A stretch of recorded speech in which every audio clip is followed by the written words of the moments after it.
Hey y'all, it's Terry, and in today's video we're going to be discussing all the books that I've read in June.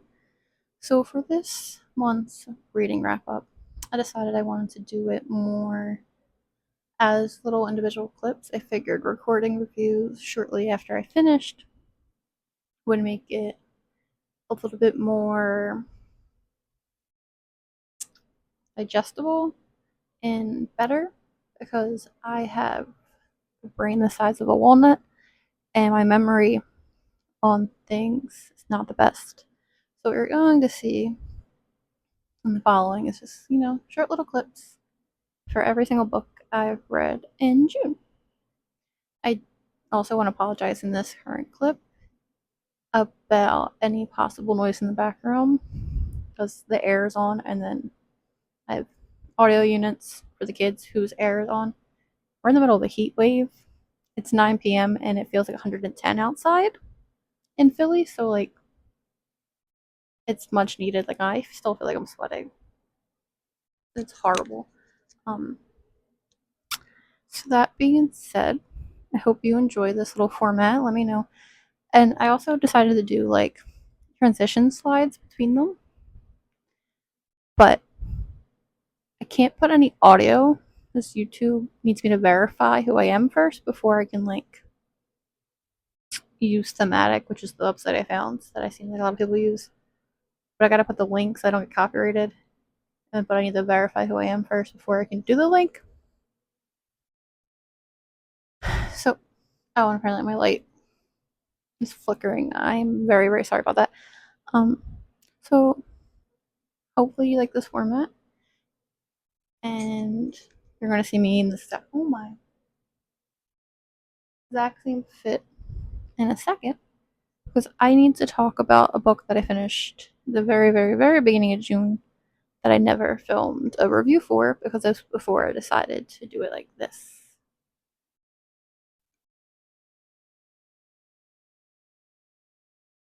Okay, so the book that I haven't filmed a review for was Maybe You Should Talk to Someone, which is a nonfiction book about a therapist and just getting therapy herself after she got through a breakup and some of the patients she was seeing. I didn't give it a rating because I don't believe in rating nonfiction, especially ones that is people's stories. Who am I to judge them? When it comes to this book, something about it read more like fiction to me. I think it's because there's an opening in which she talks about how she changed some things, and I think she said she took some liberties. So I think that made it read more like fiction to me. But there is a chapter in it called Welcome to Holland. I believe that's the name, which is also the name of an essay, in which she was talking about, which is an essay about um, a mother's grief and going through getting their child diagnosed with a disability, which I'm sure I've talked about before. And if you don't know, that really hit home because my eldest is diagnosed with autism, um, high support needs, and my youngest is on the wait list for an assessment. So we'll see how that goes. But it just really hit home about what it felt very seen about what it was like at the time to discover his diagnosis, and just what it meant for us in raising a kid, because it's not what you expect, or the what you imagine raising a kid would be when you're pregnant or expecting. It's so different, but I want to change it.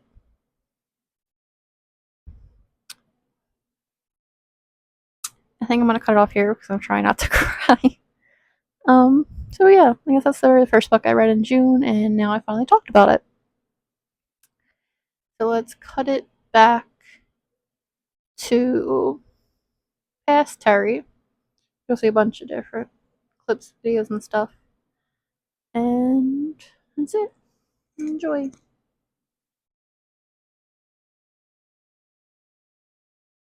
Pop in real quick and talk about Misery since I just finished it. I ended up giving it 4.25 stars. It took me fucking forever to read.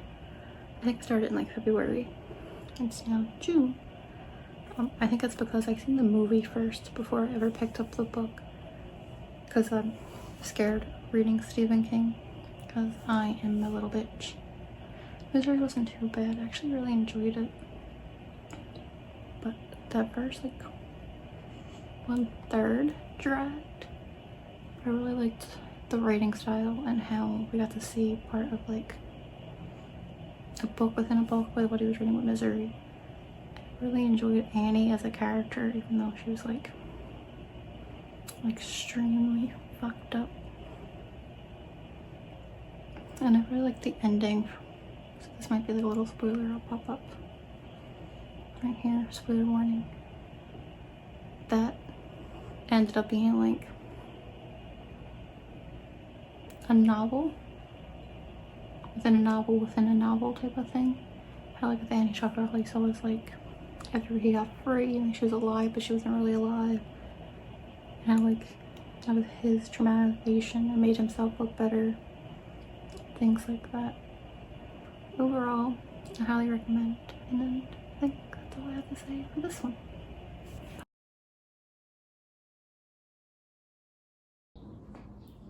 So last night I finished The Titan's Curse by Rick Riordan. I gave it 5 stars. I listened to it on Libby, so I ended up getting through it pretty quick. But it's also a pretty short audiobook. It's only like 8 hours. The very first time I read it, I only gave it 3 stars. I think it had to do with how quickly paced it is for like a short book. Things happen like very, very quickly. I don't have any complaints. It ends on like a crazy cliffhanger, which I forgot. And I think I'm gonna say again, like if you haven't read them or you like listen to them, they're worth it. I know they're middle grade, which some people don't want to read middle grade as an adult, but it's such a fun time. You don't need, excuse me. It's like, you don't need to be a kid, it's a perfect book for everyone. The only thing that I've been having an issue about, and there's like a me issue with the book, is that I did get like a little bit in the season 2. So sometimes I'm picturing book accurate Percy and Annabeth and Ares and stuff, and then another time I'm picturing like the cast. So I'm curious to see how that is going forward as a continued series. I have to wait for book 3 on Libby for a while, so that sucks because I didn't put it in early enough. But how that is going forward, because I don't know who they casted as like, I think book 3 is when we meet Nico, and that'll be fun to see. I don't know who they casted for Nico. I vaguely know who they casted for Thalia, because I didn't finish the season. Or like who they even recasted for Zeus. I don't know. He wasn't in the book, was he? No. I think that's all I have to say about that one, and we'll see you in the next clip.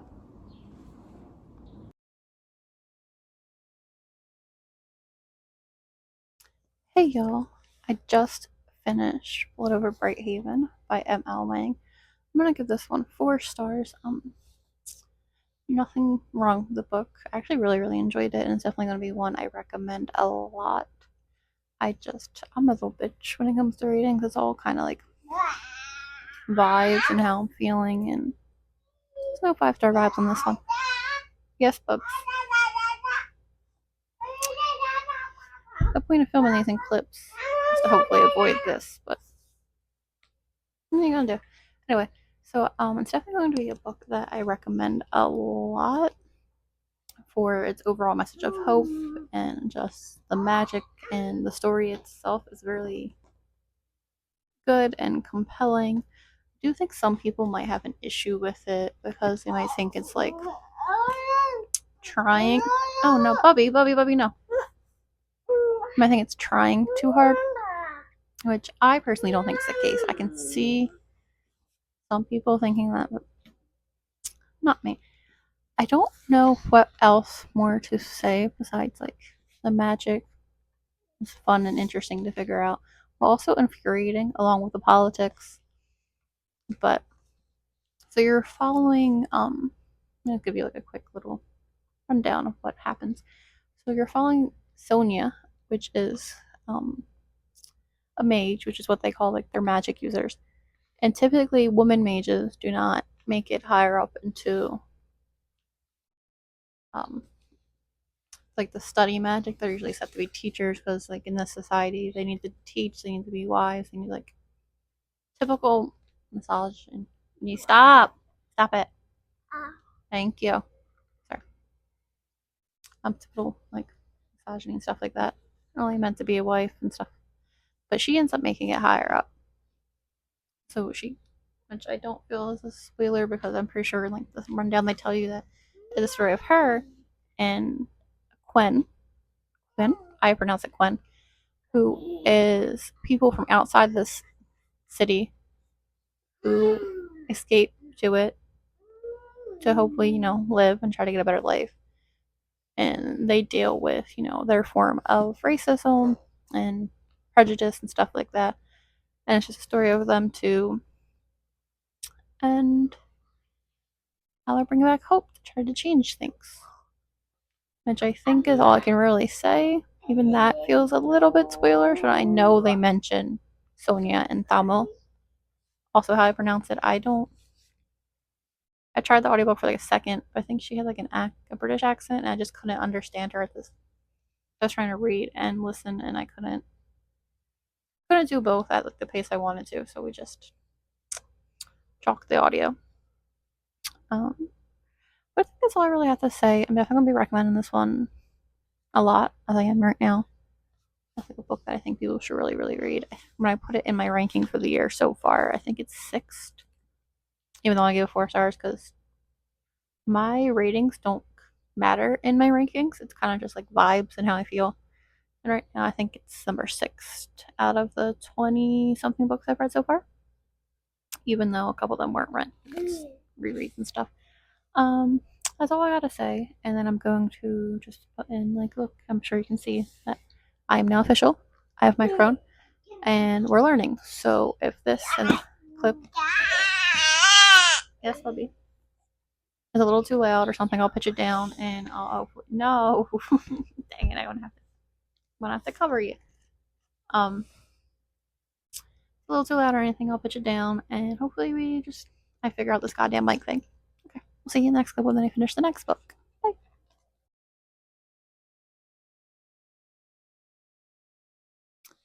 So I just finished this month's book club pick, which was Spells Forgetting by Adrienne Young. So I just wanted to like immediately pop on and talk about it while it's still fresh. So I think I'm leaning like 3.5 stars because it kind of was like really fucking predictable. Like I guessed pretty much like everything early, like really early.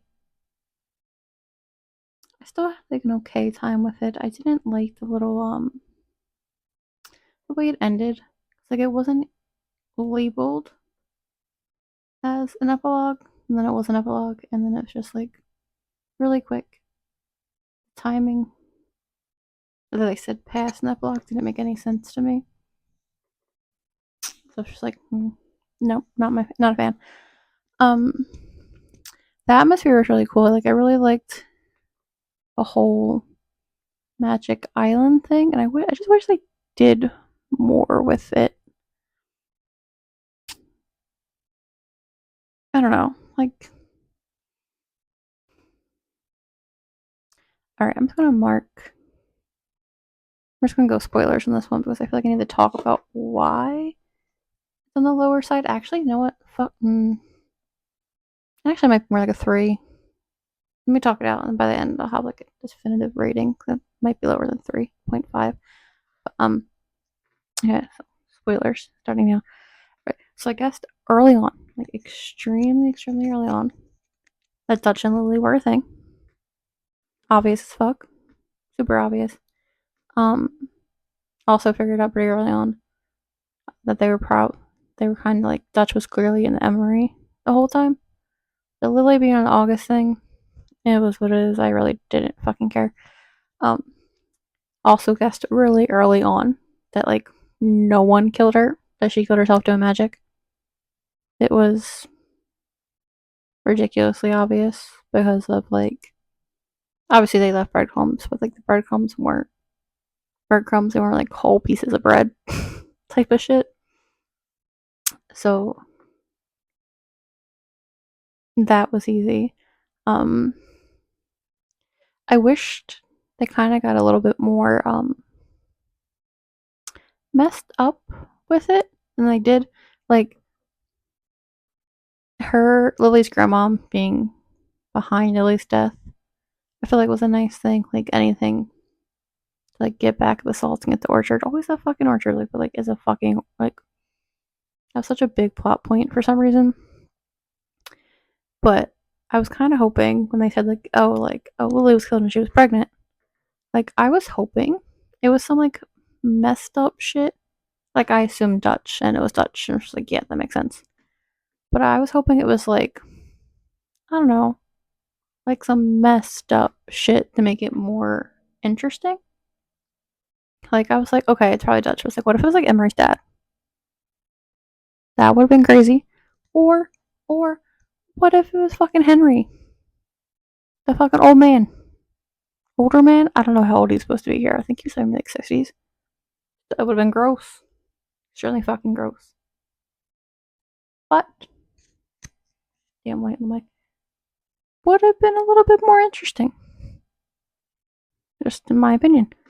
Um yeah, now that I'm ranting about it, 3. It's going down to a 3. I didn't hate it, but I don't know. It just felt a little bit too predictable. Now, like, I don't. Was the whole point supposed to be? The whole point was supposed to be a mystery, right? Like, it's supposed to be like, what happened to Lily? You kind of knew. I don't know. I don't know if this is just like a me thing, though.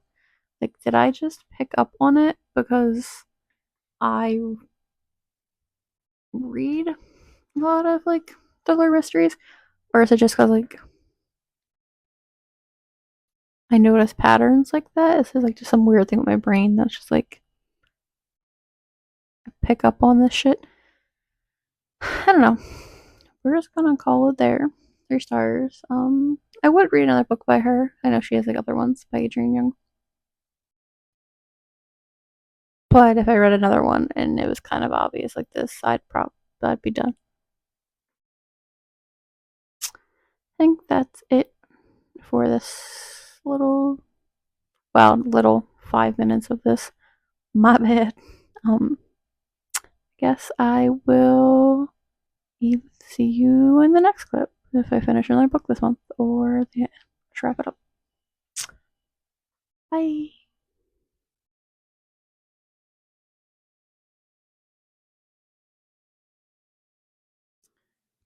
Sorry for like random camera view. It's like 10 o'clock at night and I just finished In Stormy Weather by Chelsea Curto and I don't feel like getting out of bed to set up like the tripod.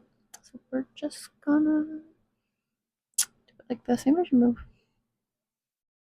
Trying to figure out. No.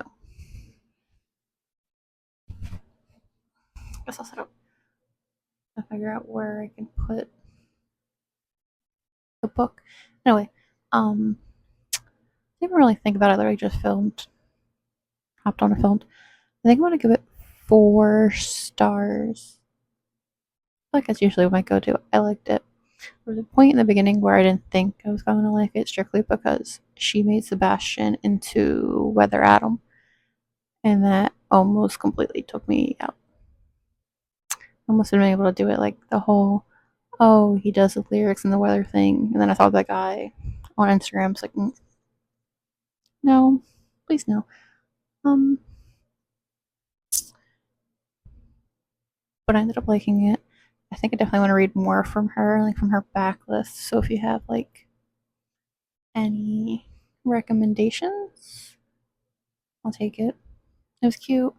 Spice level probably like 1.5.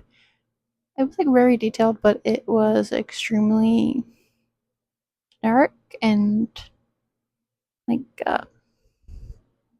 what's a better word? Generic. Vanilla. That's the word. Vanilla. It's very vanilla.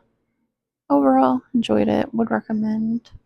And make sure to pick it up when it comes out next month. I think it's like July 15th. But I also feel like everyone and their mother got an arc. Because I've seen so many reviews for this already. But I don't know. Recommend. See you next clip.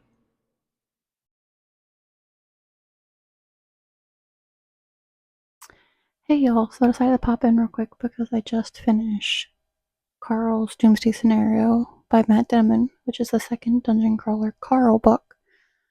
I don't think I'll be saying much about it just because it's a sequel and I don't want to give too much away and everything's kind of spoilerish. But if you don't know, Dungeon Crawler Carl is about an apocalypse at the end of the world. So these aliens come in and take over Earth and force people into a dungeon and where they have to fight and very much like a video game esque book. So there's bosses and aliens and fights, loot boxes. So book two was kind of rude. My phone told me I had no storage and then ended my video. So let me just make this quick. So what was I even saying? Oh, I was saying it's kind of much of the same. More bosses, more worlds. There's a little bit of a twist this time where it's just I guess a different variation of more things. You're learning more about the Rant company and the syndicate and what's going on all over the world. I highly, highly, highly recommend it, especially if you're a gamer into that kind of things. I think you'll really enjoy it. And let me wrap this up because I'm almost out of storage and I need to start editing and finally clean up my phone space. All right, maybe I'll see you in another one. If not, I'll at least post in a wrap up clip because it's almost July already. Bye. Hi, it's me. You're seeing me again at the very end of the video because I did not finish any more books after. What was the last one I just finished? The Dungeon Crawler Carl book, I think. I don't know. I said I'd pop back in if I didn't finish anymore, and I didn't. So that's the end of this video. I hope you guys enjoyed the new format. If you have any suggestions or anything like that, or things you would like to see, let me know. I am thinking of maybe trying to do a Sunrise on the Readathon reading vlog or two, but I don't know. You'll see me when you see me. Thanks for watching.